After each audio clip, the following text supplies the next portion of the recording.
तोहर जय जयकार करिले हरजी है बार बार करिले भोले बाबा तोहर जय जयकार करिले। प्रेम से बोलिए बाबा नीलकंठ की जय। भोले बाबा तोहर जय जयकार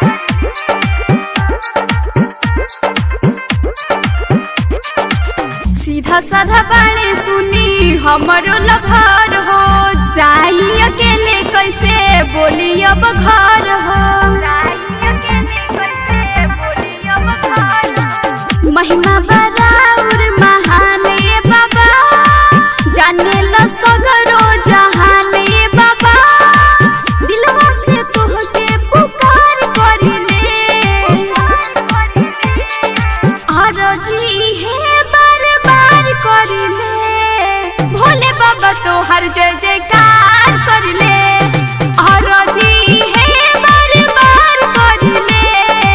भोले बाबा तोहर जय जयकार करिले।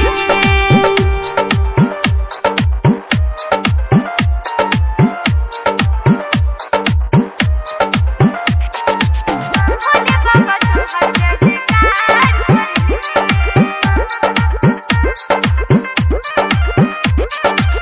राइटर जहुर दूर भइल बड़े हमसे सोनी सर गम देखी मुँह तड़े गम से